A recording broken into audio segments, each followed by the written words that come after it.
আপুনি জানেনে, লক্ষ্মী পূজাৰ দিনা কৰা এটা ভুলে আপোনাৰ ঘৰখনলৈ দৰিদ্ৰতাৰ ছাঁ নমাই আনিব পাৰে। আপোনাৰ এটা ভুলে আপোনাৰ ঘৰখনৰ সপোনৰ ধনৰ ভঁৰালটো কেতিয়াও পূৰ্ণ হ'বলৈ নিদিব পাৰে। হয়, আপুনি ঠিকে শুনিছে। এই পুণ্যময় দিনত কেৱল এটা ভুল কাম বা ভুল খোৱা বস্তুৱে আপোনাৰ জীৱনৰ সুখ সমৃদ্ধিৰ পথ বন্ধ কৰি দিব পাৰে।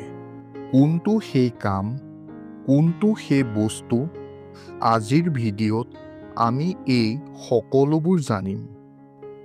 প্ৰাচীন কালৰ পৰা লক্ষ্মী পূজা মানে হৈছে ধনৰ দেৱী মা লক্ষ্মীৰ আশীৰ্বাদ লাভ কৰা। হিন্দু ধৰ্মগ্ৰন্থত উল্লেখ আছে, য'ত পবিত্ৰতা, সততা আৰু শুদ্ধ ভক্তি আছে, তাতেই দেৱী লক্ষ্মী বাস কৰে। হয়তো আপুনি শুনিছে, আলস্য, অপবিত্ৰতা আৰু দৰিদ্ৰতাৰ মাজত লক্ষ্মীৰ স্থান নাই। 6 অক্টোবৰত লক্ষ্মী পূজা পালন কৰা মানে কেৱল ভক্তিৰ প্ৰদৰ্শন কৰা নহয়, এয়া হৈছে জীৱনক ধন সম্পদ, আধ্যাত্মিক শক্তি আৰু শান্তিৰে সমৃদ্ধ কৰাৰ এক পবিত্ৰ সুযোগ। কিন্তু সমস্যা হৈছে, এই শুভ দিনা বহুতে অজ্ঞানেৰে কিছুমান ভুল কৰে। এই ভুলবোৰৰ ফলত লক্ষ্মী দেৱী ঘূৰি যায় আৰু আৰম্ভ হয় ঘৰত বিৰক্তি, কাজিয়া আৰু অৰ্থ সংকট। সেয়ে আজিৰ ভিডিঅ'ত আমি জানিম সেই 3টা কাম যিকেইটা কেতিয়াও কৰা উচিত নহয়, আৰু এটা বিশেষ বস্তু যিটো ভুলতো খোৱা উচিত নহয়। 3টা কাম কেতিয়াও নকৰিব। কাম 1, পৰিষ্কাৰ নকৰা। লক্ষ্মী পূজাৰ দিনা ঘৰৰ পৰিষ্কাৰ নাই। লেতেৰা কাপোৰ, ধূলি, জংঘলীয়া পৰিৱেশ। তেনেহ'লে আপুনি নিজেই লক্ষ্মী দেৱীক আহিবলৈ মনা কৰিলে। শাস্ত্ৰত কৈছে, য'ত পৰিষ্কাৰ নাই, তাত মা লক্ষ্মীৰ স্থান নাই।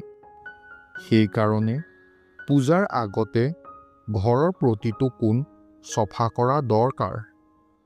যদি আপোনাৰ জীৱনত অস্থিৰতা, অৰ্থনৈতিক সমস্যা আছে, প্ৰথমে নিজৰ ঘৰৰ পৰিৱেশ পৰিষ্কাৰ কৰক।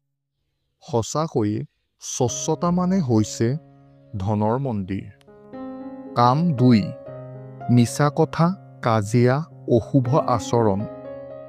এইদিনা মিছা কথা কোৱা, পৰ চৰ্চা কৰা অথবা ঘৰত কাজিয়া কৰা অতি অশুভ। ধনৰ দেৱী মা লক্ষ্মীৰ আশীৰ্বাদ বিচাৰোঁতে যদি আমি মন মানসিকতাক অশান্ত কৰি দিওঁ, তেতিয়া মা লক্ষ্মী কেতিয়াও স্থায়ী নহয়। কাম 3, দীপ নুমুওৱা, অন্ধকাৰ কৰি থোৱা। লক্ষ্মী পূজাৰ দিনা ৰাতি দীপ নুমুওৱা মানে জীৱনত আশা আৰু আলোক আঁতৰি যোৱা। শাস্ত্ৰত কৈছে, আলোক য'ত আছে অন্ধকাৰ নাহে, য'ত আলোক নাই দৰিদ্ৰতা ছাঁ নামি আহে। এই দিনটোত ঘৰৰ প্ৰতিটো কোণত এগছ চাকি জ্বলাই ৰাখক। যেনেকৈ সূৰ্য উদয় হ'লে আন্ধাৰ আঁতৰি যায়, তেনেকৈ দীপ প্ৰজ্বলন কৰিলে দৰিদ্ৰতাৰ আন্ধাৰ আঁতৰি যায়। ভুলতো নাখাব এইটো বস্তু। এতিয়া আহক জানো, কোনটো বস্তু লক্ষ্মী পূজাৰ দিনা খাব নালাগে। শাস্ত্ৰত উল্লেখ আছে, এইদিনা নিশাজাতীয় খাদ্য, বিশেষকৈ বেঙেনা খোৱা অশুভ। কাৰণ বেঙেনা মানে অপবিত্ৰ শক্তিৰ প্ৰতীক।